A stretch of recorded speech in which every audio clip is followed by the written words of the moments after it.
Come to me, my sweet one. Come towards my voice.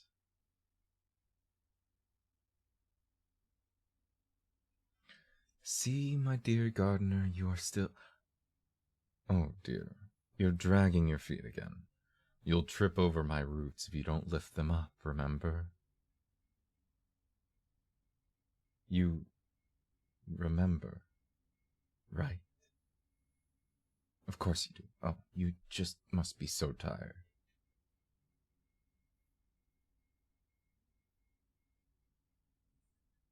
I know, I've been making you walk all day long.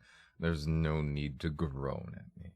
Here, let me lift your legs up with my vines. 1 step. 2 steps. Oh, you've dropped the watering can again. It's such a simple mistake that anyone could make. Isn't that right, my heart?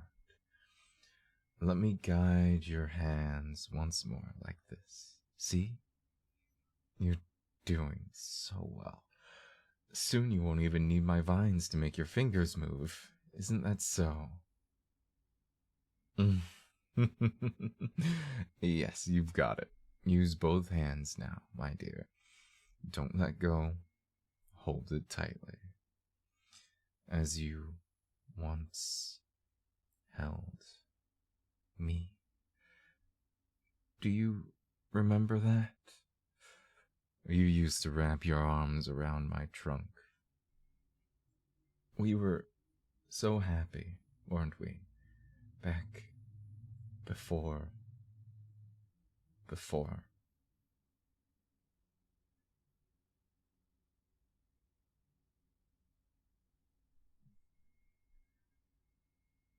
You don't have to do that now, of course.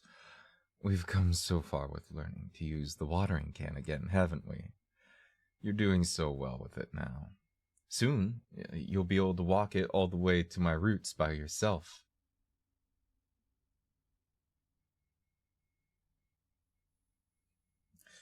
No groaning, my dear. No more of that. I know that the sickness has left you so confused. But you're getting better each day. And look, I am too. I'm growing again, my dear gardener. See this leaf here? It's almost completely regrown. All because of you. You're doing so well. We're doing so well. We're strong, aren't we, my love? So strong. That's why we survived. We did survive, see? There's no blight in our garden, is there? We're safe here in the grove. The silence hasn't spread into our home. The birds may be gone now, and the insects may have gone too, and it has been so long since anyone stopped to rest in the shade. But you hear my voice, don't you, my dear? There's no silence here, not in our garden.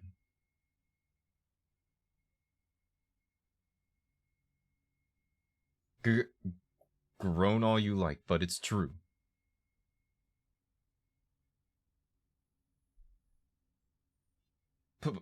Please, my dear gardener, speak to me. I didn't mean to upset you. You really can groan all you like, really. Please, don't fall silent, too.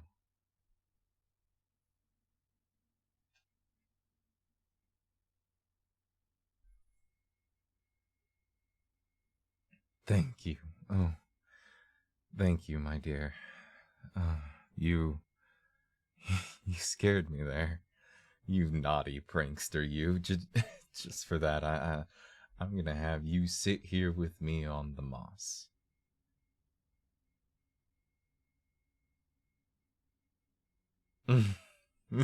Yes, grown, I know. But I want you next to me, my dear gardener. Here, let me take that heavy watering can from you. I'll water myself later. No, no. Shh. Come here, my heart. Sit beneath my branches. There we are. Let my vines set you down. No struggling this time, okay?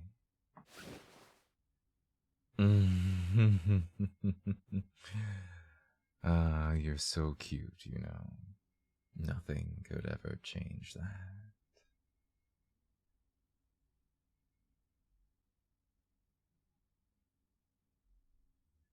Okay, maybe that was a little sappy, but you don't have to groan.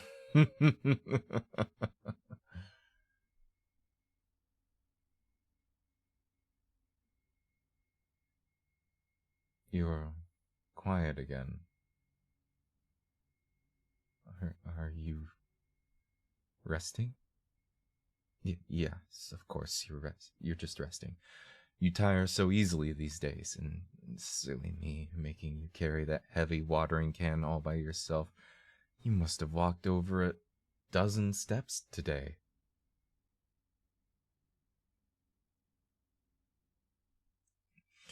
Well, why don't I tell you a story? You always liked I mean, you like stories. Yes, you like stories.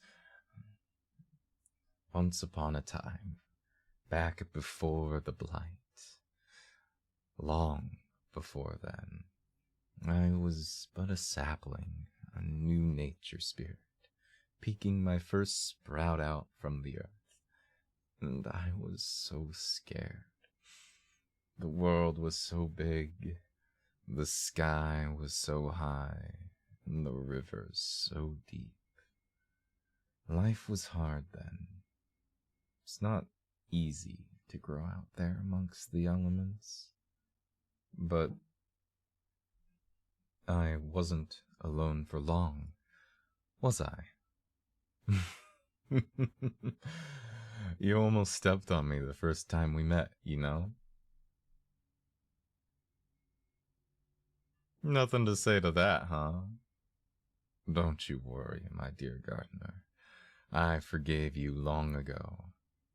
After all, it was you who watered me every day, and it was you who sheltered me from the storms.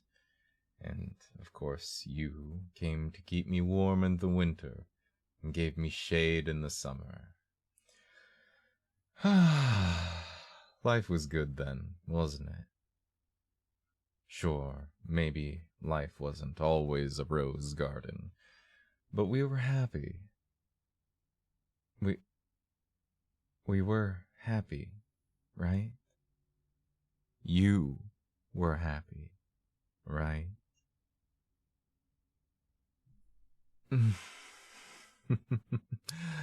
I'll take that grunt as a yes.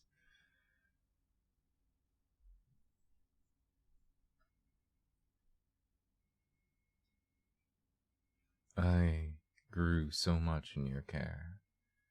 I became big and strong, didn't I? And then people came to sit in the shade of my grove. They brought such stories, didn't they? I could barely believe the tales they told. Cities of glass spires coaxed from great furnaces that burned below the skin of the earth. Deep forests formed in ancient times filled with spooky spirits. Not like me, mind you.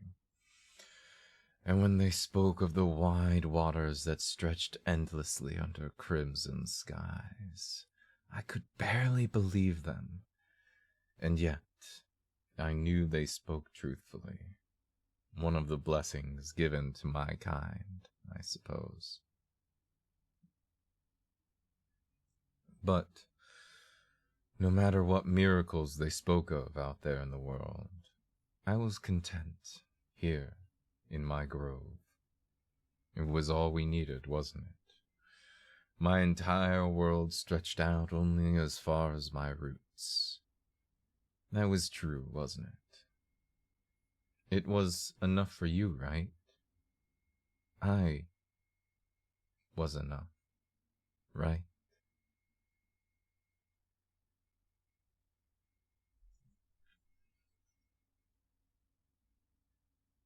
You don't need to say a word, my heart. I know you would reassure me if you could. You always did so much for me while I waited here each day in my grove for you to arrive, like the dawning of the sun. You built the fences and dug the well, and you told me of the coming blight. I didn't want to believe it at first. I couldn't, but one look at your face and I knew you were telling me what you believed to be true. I thought then that you must have been mistaken. Perhaps there was something we could have done, but at the time it was just another tale about a faraway land filled with restless iron beasts that belched smoke and ash. You told me the story of how they had dug down too deep into the ground and found something that should not have been. With the coming cold season, the story changed, though. No longer was the blight something born of the bones of a world in these tales. No, now it fell upon the many rivers, as if the sky itself were shaken loose, and its wounds poured the terrible glow of the blight. And yet, when I looked upon you, I knew you believed this tale was as true as the first. I didn't know what to do then. I still don't. Not when the tales kept changing season after season. You remember the story of how the blight was born of some curse created by an ancient empire long since sunken into the sea, or the season where they spoke of it being carried across the sun-drenched plains by masked ones, carried upon their backs in great globs. What could we do? We didn't even know what to believe. I still don't even know.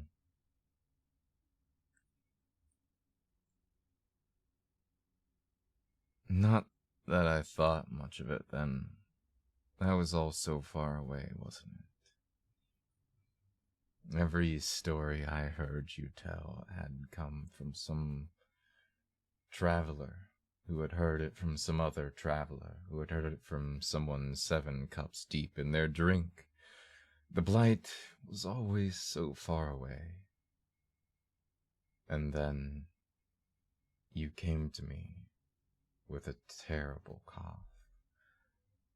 You said it was the blight, and I looked into your eyes and I knew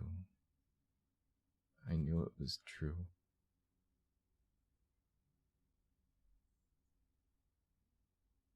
Cozy up to me, please. I need you now. Please, let me hold you.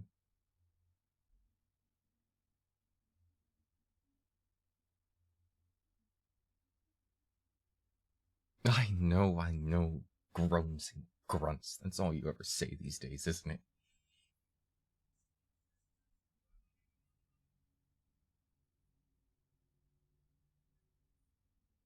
I'm sorry, it's not your fault. I know it's not your fault.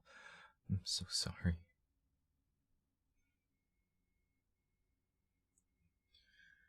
If only I knew what to do when you first fell ill. Could I have saved you somehow? Maybe if I had used more of my magic earlier, taken more risks. Would it have mattered?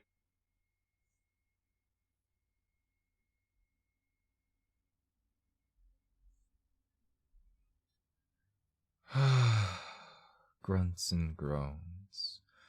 Of course you don't know. Or if you knew then, there's no way to tell me now, is there? Not after the blight burned through your body and mind. I tried. I really tried. But your body was so weak already. My magic did so little to stop its spread. I didn't know what to do when you stopped moving while resting beneath my shade. You looked so peaceful. And when you moved again, at first I had thought that somehow you had escaped it. But then you wouldn't look at me anymore. You wouldn't speak to me and tell me those wonderful stories of faraway lands. All you could do was groan and grunt.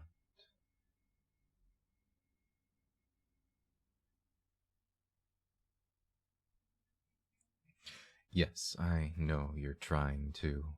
When I look upon your face, somehow, I know you're still in there.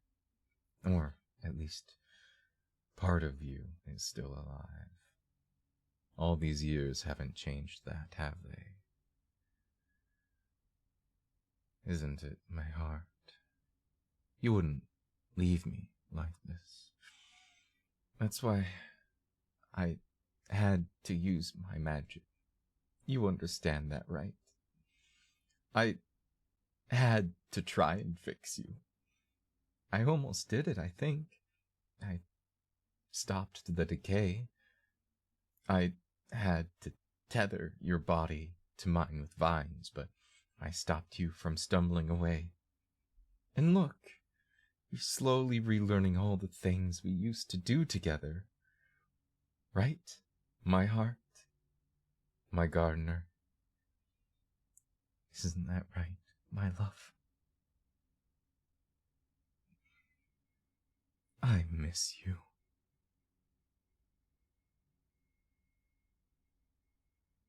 You don't have to say anything, my dear gardener. One look at your face and I know. Rest now, won't you? It's been a long day. You can sleep beneath my boughs, like before. I'll hold you close so you won't wander off.